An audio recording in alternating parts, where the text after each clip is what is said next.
बिल्कुल सादा गोश्त का शोरबा बनाना हो तो उसका जायका कैसे बढ़ा सकते हैं, इसके लिए छोटी छोटी 2-3 टिप्स हैं। ये मैंने लिए हैं तकरीबन 4-5 छोटी छोटी प्याज़ें हैं, 2 बड़े टमाटर हैं और 3 पाव के करीब बड़ा गोश्त है। अच्छा, इसमें फ़र्क ये है कि बड़ा गोश्त ले लें या मटन ले लें, सिर्फ कुकिंग टाइम का फ़र्क होगा, बाकी मसाले इसी तरह पड़ेंगे। तो जब हमने एक गोश्त ले लिया तो इसको धो के निचोड़ लेना ज़रूरी होता है। फ्रेश गोश्त लें तो जल्दी पक जाता है। दूसरी बात ये है कि हम इसमें सरसों का तेल इस्तेमाल करेंगे। ये प्याज जितनी है इसको हम हल्का सा गोल्डन करेंगे। जब हम गोश्त पकाते हैं, सालन पकाते हैं, तो जब हम प्याज को दोबारा निकालना चाहेंगे और फिर बाद में डालेंगे तो हमेशा प्याज को लाइट गोल्डन करना है। इतना एक सरसों का तेल लेके मैंने प्याज स्लाइस करके इसमें डाल दी और डालने के बाद इसको चलाते रहना है ताकि हर तरफ से एक सा ही रंग आए। अब ये देखें प्याज इस तरीके से काटनी है। ये देखें, ये जो प्याज कटी हुई ना, और टमाटर भी चौकोर टुकड़ों में काटे हैं। फिर टमाटर तो मैं ग्राइंड कर लूँगी, लेकिन प्याज भी ग्राइंड होगी, लेकिन एकसार काटें और लंबाई के रुख काटें तो फ्राई अच्छी होती है, एकसार होती है। अगर आप ऊपर से काटेंगे ना तो छोटी बड़ी प्याज हो जाएगी और फिर वो कहीं से जलेगी और कहीं से सफ़ेद रह जाएगी। इसलिए इस तरह की प्याज ले लें और इसको चम्मच को चलाते रहें। चम्मच चलाने से एकसार एक जैसे रंग की होगी।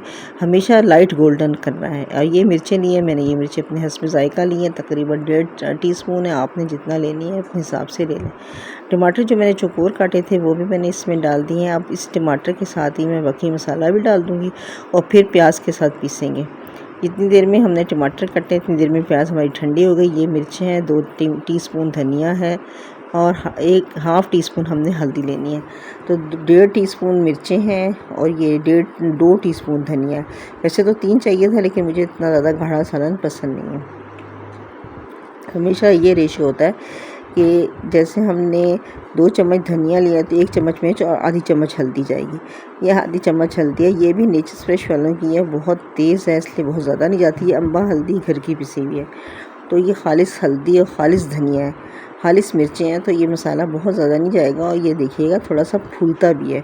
अब इस टमाटर के साथ मैंने ये मसाला डाल देना है। लहसुन अदरक जो है वो पेस्ट लिया है, भर के 2 टेबल स्पून लिया था। लहसुन अदरक जो है ना वो भी इसी रेशियो से होता है कि जैसे अगर 2 चम्मच लहसुन है तो 1 चम्मच अदरक होना चाहिए, तो हम इसी रेशियो से पीस लेते हैं। अब ये सारी चीज़ें जो है ना, ये चारों मसाले, नमक, हल्दी, धनिया, मिर्चें सब हमने डाली। अच्छा, नमक मैंने ना अपने हिसाब से लिया। ये देखें, ये नमक है पिंक हिमालयन सॉल्ट जो होता है, ये मोटा है, दरदरा पिसा हुआ, तो ये तेज़ होता है। पाउडर नमक जो आता है वाइट वाला, जो आम बाज़ार से मिलता है ना, वो हल्का होता है। तो आपने नमक और मिर्च अपने टेस्ट के हिसाब से, अपने जायके के हिसाब से और अपना देख लें किस क्वालिटी का है तो उस हिसाब से डालेंगे। जो हमने गोल्डन, मैंने आपको बात बताई थी कि हमेशा जो प्याज होती है ना, वो जब हम निकाल के दोबारा डालते हैं या गोश्त के साथ हम फ्राई करते हैं तो हम तेज़ रंग नहीं करेंगे। क्योंकि ये मैंने प्याज को फ्राई करना है, ये कौरमा नहीं है, ये बेसिक मसालों के साथ शोरबा है। तो मैंने इसमें और कुछ नहीं डाला, तो सिर्फ मैंने इसमें से प्याज निकाल के एक तरफ रख लिए, ठंडे होने रख दिए और इसी घी में मैं डाल दूँगी, इस तेल में। घी तो यूज़ नहीं होता, लेकिन तेल में मैंने गोश्त डाल देना। ये प्याज देखें, इसका कलर देखें, ये है बहुत लाइट ब्राउन, लाइट सुनहरी। जब ये इसी में डाल के हम पीस लेंगे मसाला। अब हमने जो तेल बचा हुआ होता है प्याज निकालने के बाद, इसमें हमने डालना है गोश्त और थोड़ा सा चुटकी एक नमक डाल दें। पहले नमक का हिसाब रख के डालेंगे तो गोश्त चिपकता नहीं है। तेल में नमक डाल के ना और इसको ज़रा हिला जुला लेना, सब तरफ फैल जाए तो बिल्कुल भी नहीं चिपकेगा गोश्त। अब ये जो है लहसुन अदरक भी मैंने जो लिया था, भर के टेबल स्पून लिया है। ये सब चीज़ें इकट्ठी पीस लूँगी।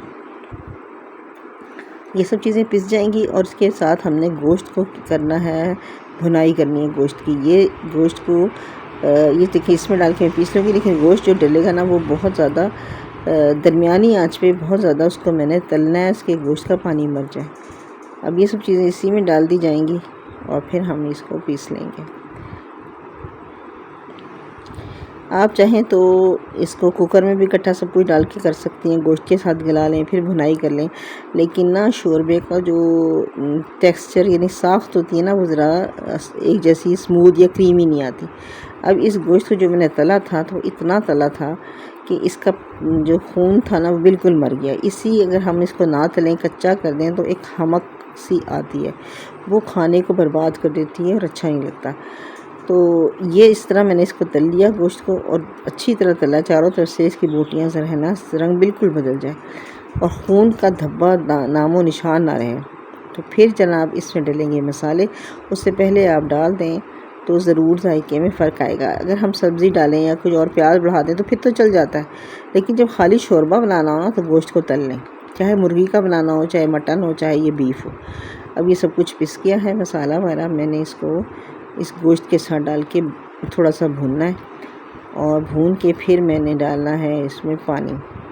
अच्छा, ये जो लहसुन अदरक है ये भी मैंने नेचर्स फ्रेश होने का लिया है, पिसा हुआ फ्रेश होता है। थोड़ा ले लें, थोड़ा पिसा हुआ ले लें, छोटी मटर ले लें उसी खर्च के हिसाब से। अब जब ये गोश्त का पानी सूख जाएगा, तेल ऊपर आ जाएगा, रंग बदल जाएगा, फिर हमने डालना है मसाला। इससे पहले मसाला डालने की कोशिश मत करिएगा, वरना सालन का ना रंग आएगा और ना जायका। अब ये जनाब चूँकि प्याज फंस गई थी अंदर, तेल भी ऐसा तो मुझसे डली नहीं, तो मैंने इसे थोड़ा सा ठहर के डोई से निकाल के फिर डाला है इसमें डाल दिया ये सारा मसाला। अब मसाला डाल के भी थोड़ा सा भून लें, पानी भी नहीं डालना, बल्कि थोड़ा सा भूनें, ज़्यादा नहीं भुनाई की ज़रूरत होती है। बाज़ औक़ात हम इसको अच्छी तरह भून लें और पानी डाल के शोरबा बना लें तब भी सही है, बाद में भून लें तब भी सही है।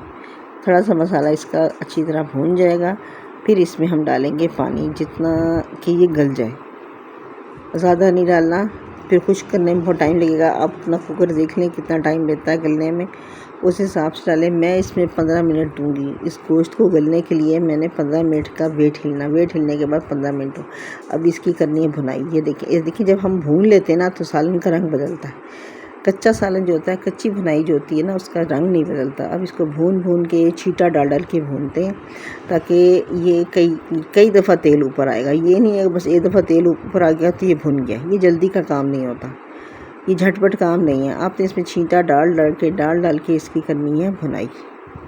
थोड़ा थोड़ा पानी डाल के इस तरह थोड़ा थोड़ा पानी डाल के इसको हमने भूनना है। भून के जब देख लें कि इसका रंग बदल गया है, इसमें दाना सा पड़ जाता है, जैसे आपको नज़र आ रहे हैं ना बबल्स तेल के, तो ये ज़रा इस तरह निकल के आते हैं कि बिल्कुल दानेदार सा साला नज़र आता है। ये बिल्कुल सादा गोश्त है, यानी सादा गोश्त का शोरबा। ज़रा सी मेहनत से पकाएंगे तो इसका जायका बहुत अच्छा हो जाएगा। ये मैंने दोबारा इसमें पानी डाल के फिर भुनाई करनी है, इतनी कि वो दोबारा इसमें से इसका ऑयल ऊपर आ जाए। यानी 2-3 दफ़ा मैंने इसकी भुनाई करनी है। इसके बाद इसके अंदर पानी डालना है। अब जब ये इसका इतना ऑयल निकल आया, इसमें देखें कितना ऑयल आ गया और ये दाना सा पड़ गया। ये ऊपर देखें मसाला देखें गौर से, ये दानेदार मसाला बन गया। हालांकि ये दही से नहीं भुना हुआ, ये टमाटर डाले हुए हैं। अगर दही से भुनेंगे ना तो इसका जायका और ज़्यादा अच्छा होगा, लेकिन मैंने ना टमाटर डाले थे। ये है हरा धनिया और हरी मिर्चें। अच्छा, जो गोश्त सादा बनाए ना तो उसमें ये हरी मिर्चें डल जाती हैं। याद रखें कौरमे में कभी भी हरी मिर्चें नहीं डलती हैं, लेकिन सादे शोरबे में हरी मिर्चें अच्छी लगती हैं। ये तोड़ के खाने में भी अच्छी लगती हैं, इसकी खुशबू भी सालन में अच्छी लगती है। अब इसमें डाल दिया पानी। इतना पानी डालें जितना आपने शोरबा रखना है। अगर गाढ़ा रखना है तो कम डालें, जितने आपकी ख्वाहिश हो, जितना आपके घर में खाया जाता हो उतना पानी रखना। मैंने बनाना है ज़रा पतला शोरबा, मैंने गाढ़ा शोरबा नहीं रखना, मैंने थोड़ा पतला शोरबा रखना है। तो बस इसको पकाना है। इसके बाद देखें पक के इसका रंग कैसा आ गया। ये रंग होना चाहिए तेज़ सुर्ख। जब सुर्ख रंग आ जाएगा, पीला सालन ना हो। मिर्चों पे भी बात होती है, टमाटर पे भी बात होती है, लेकिन फिर भी आपको भुनाई होनी चाहिए। और ये डाल देंगे हम गरम मसाला। अच्छा, याद रखना है प्याज को कभी तेज़ नहीं करना वरना रंग काला हो जाएगा। मिर्च जो है ना वो खाली घी में मिर्च डालेंगे और ज़रा सी भी जल गई तो शोरबे का रंग काला हो जाएगा। अब ये खुश रंग खुश जायका गोश्त का शोरबा तैयार हो जाता है।